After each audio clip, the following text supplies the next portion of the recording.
일상에서 길을 잃은 당신, 중심을 잡고 여유롭게 사는 법.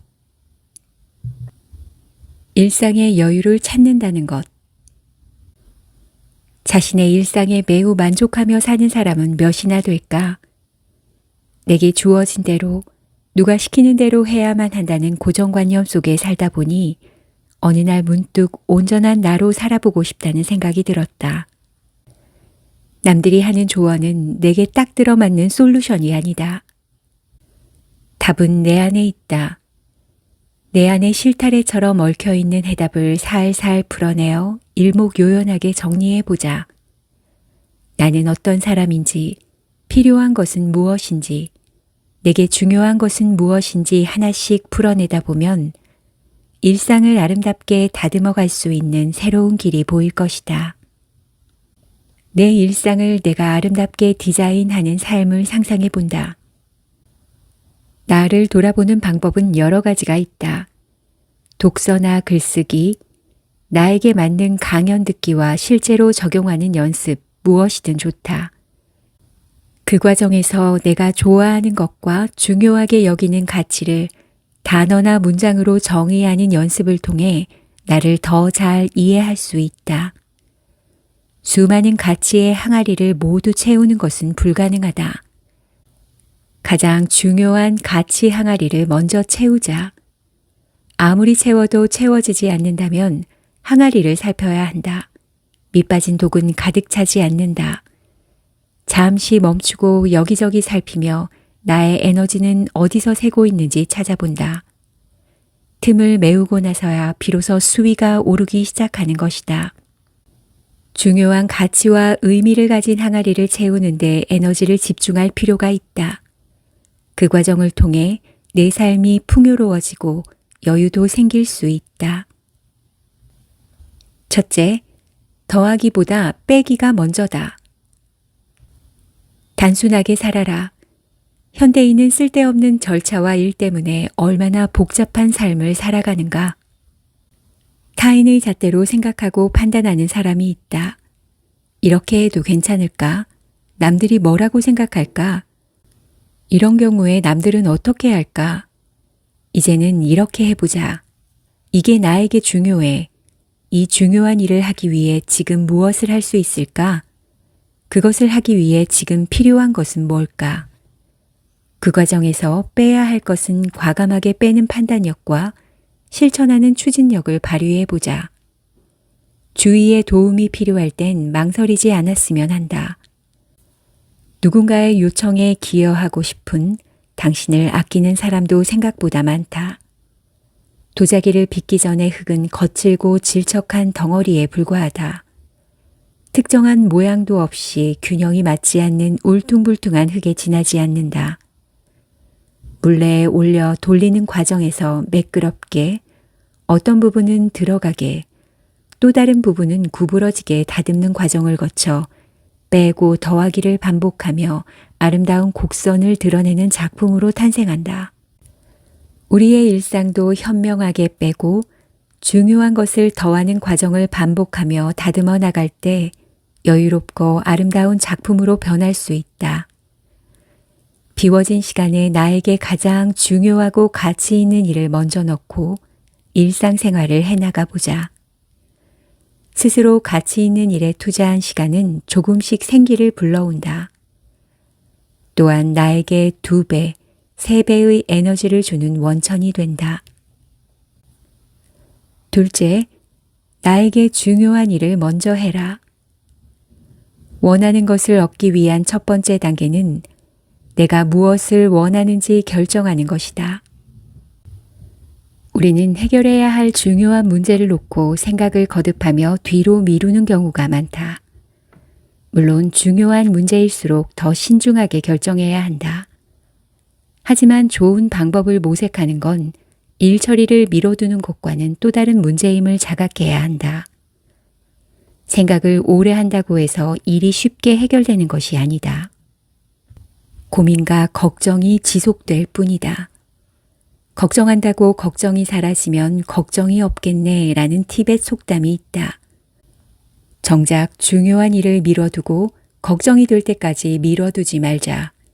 미뤄야 할 것은 지금 중요하지 않고 급하지도 않은 일뿐이다. 경주마는 옆을 볼 수 없게 눈옆을 가리고 확실한 목표를 향해 뛴다. 일상의 복잡한 것들을 일목요연하게 정리해보자. 안 된다는 가정하에 계획을 세우면 원치 않은 방향으로 흘러가도 쉽게 포기하거나 좌절하고 만다. 대신 어떤 방법으로 가능하게 할 수 있을까에 초점을 맞춰보자. 아직 나에게 맞는 방법을 찾지 못했거나 시도조차 해보지 않았을 뿐이다. 비울 것은 비우고 넘길 것은 넘기고 중요할 것은 몰두하는 용기가 필요하다. 나에게 중요하고 의미 있는 일이라면 100의 에너지가 쓰일 만큼 집중하고 노력해보자. 하지 못한 일에 대해 아쉬움보다 훨씬 더 큰 에너지를 얻을 수 있다. 나에게 맞는 방법을 찾아 지속적인 용기로 시도해보자.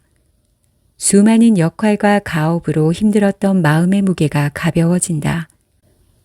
어느 순간 중요한 일을 중심으로 효율적인 일 처리를 하는 당신을 발견할 수 있을 것이다. 여유를 찾는 방법은 의외로 쉽다. 당신이 지금 변하기로 하고 당신에게 중요한 것을 결정하고 지금 바로 움직이는 용기를 발휘해야 하는 것이다. 셋째, 나와 타인의 경계선을 명확히 하라. 말을 물가로 데려갈 수는 있지만 물을 마시게 할 수는 없다. 미움받을 용기에서 알프레드 아들러는 행복의 조건에 과제의 분리가 있다고 했다. 과제의 분리에서 가장 어려운 것은 어디까지가 너의 과제이고 어디까지가 나의 과제인가 하는 부분이다. 우리의 걱정 중 하나는 오해받을까 걱정하며 진심과 다른 행동을 하는 것이다. 내게 중요한 것이 무엇인지, 내가 할 수 있는 부분이 어디까지인지, 그리고 부탁을 들었을 때 느낌이 어떤지, 할 것인지 말 것인지의 문제는 나의 과제이다. 그리고 그 선택과 행동 이후 상대가 어떻게 생각할지에 관한 부분은 그 사람의 과제이다. 우리는 상대방의 감정까지 신경 쓰며 머릿속을 바쁘게 회전시키고 있다. 그 결과 과부하가 오는 것이다. 그것도 나의 선택이고 결과이다. 어쩌면 이기적이고 냉정하다는 생각이 들 수도 있지만 딱 거기까지다. 내가 할 수 있는 부분에 집중하고 지체하지 않고 실행하는 것, 그리고 마음을 다해 돕지만 결과에 대해 함부로 평가하거나 질책하지 않는 태도가 필요하다. 감정은 옳고 그름으로 판단할 수 없기에 결과에 따른 죄책감이나 후회를 부정적으로 평가할 필요는 없다. 각자 과업 안에서 많은 시행착오를 거쳐 우리는 좀 더 나은 방법을 모색하며 발전한다. 각자의 자리에서 최선을 다한다는 것은 그런 것이다. 서로 격려하고 지지하는 과정에서 부딪히고 넘어지고 일어서고 엄지척을 날려주는 과정을 반복한다. 타인의 행동이나 감정에 따른 결과까지 책임지려고 하는 태도는 점점 삶을 옥죄어 여유로운 삶을 영위하기 어렵게 한다. 그러므로 나의 과제와 너의 과제를 분리하는 과정을 빼놓고는 설명할 수 없다. 이렇게 함으로써 내가 지향하는 정신적으로 여유로운 삶에 한 발짝 더 다가선다. 넷째, 정답이 아닌 해답 찾기. 질문이 정답보다 중요하다.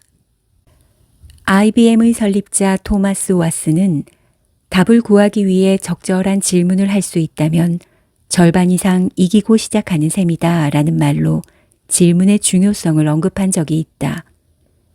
질문을 해야만 정답이 아닌 해답을 얻을 수 있다. 질문은 독립이다. 언제까지 어디에 의존하고 살 것인가? 누군가가 나에게 도움을 줄 수 있다. 하지만 원하지 않는 조언과 질책은 강요가 될 수 있다. 시키는 대로 하는 것이 당장은 편하고 좋을 수 있지만 점점 생각하는 힘이 사라지고 무기력해지기 쉽다. 게다가 나의 마음이 동하지 않는 한 다른 사람의 조언은 실행하기에 썩 내키지 않는다. 자신을 향한 질문은 내가 원하는 것, 결국은 나의 이상향을 찾는 방법이다. 중요한 것, 그것을 하려는 이유와 목표를 찾아 질문하는 과정에서 불필요한 건 잘라내고 필요한 건 덧붙여 나의 일상은 단순하고 명료해진다. 무엇이 중요하고 방향이 어디인지 명확하게 찾을 수 있다. 나에게 행복이란 여유 있는 삶이다. 일상의 행복이라는 무수한 점을 이어 내가 갈망하는 목표까지 선을 연결해 아름다운 그림을 그리고 싶다. 경제적 여유는 삶을 풍요롭게 하고 정신적인 여유는 나를 생기 있게 만들어 행복감을 느끼게 한다. 여유 있는 삶은 행복한 나를 위한 필요 충분 조건이다. 실력 있는 정원사가 아름다운 정원을 가꾸듯 내 일상을 정성껏 잘라내고 다듬고 덧붙인다.